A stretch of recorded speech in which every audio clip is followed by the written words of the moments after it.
Hello and welcome to ashford.com. You are watching an interesting video on urine-based HPV test could offer an effective, non-invasive screening option for women. Please read this disclaimer carefully. A new study published in the BMJ claims that a simple urine test for human papillomavirus, the main cause of cervical cancer, could increase screening uptake among women by offering them a non-invasive option. Researchers say a urine-based HPV test could offer an effective, non-invasive screening option for women.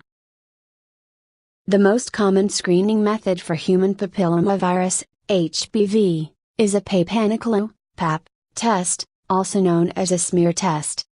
This involves a doctor or a nurse scraping cells from the opening of a woman's cervix, before sending them to a laboratory to be analyzed for abnormalities.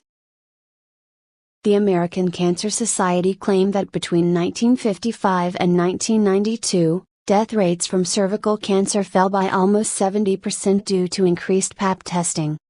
But despite this success, screening uptake in recent years has been low. Current screening recommendations from the U.S. Preventive Services Task Force, UPSTF, state that women between the ages of 21 and 65 should have a pap test every 3 years.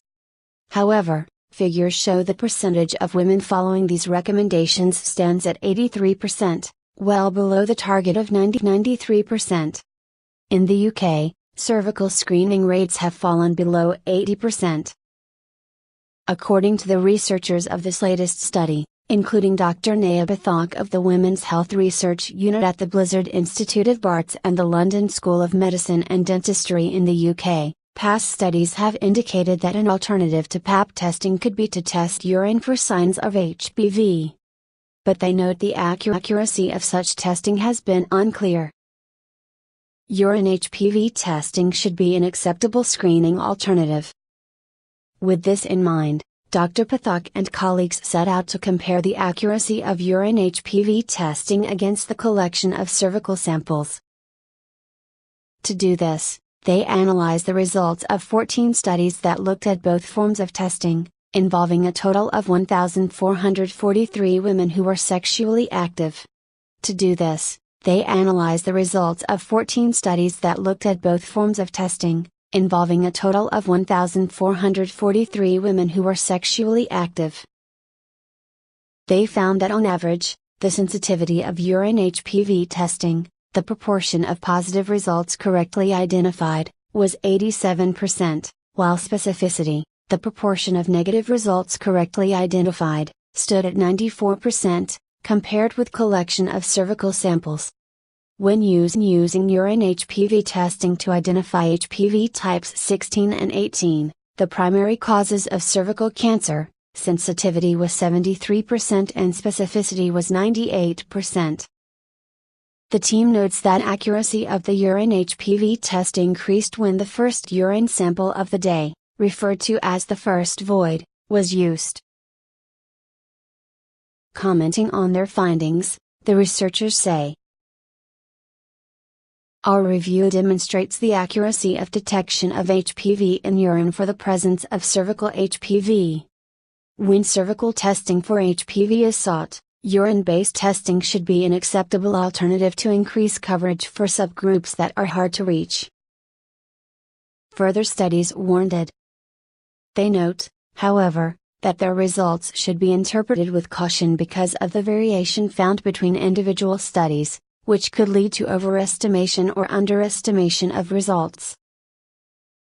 The consequences of overestimation are especially important as they can lead to unacceptable morbidity and mortality, say the researchers.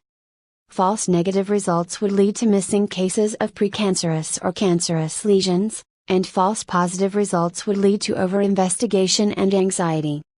Both scenarios could easily result in a lack of trust in HPV testing. The team believes more studies are warranted to further investigate the accuracy on urine HPV testing, and to look at the feasibility and costs of this method in a clinical setting. In an editorial linked to the study, Harry C. Kitchener and Gemma L. Owens, of the University of Manchester in the UK, say urine HPV testing could be an achievable and beneficial alternative to HPV testing of cervical samples. In well-resourced health systems, self-sampling could be used for women who are reluctant to attend for regular cervical screening, they note.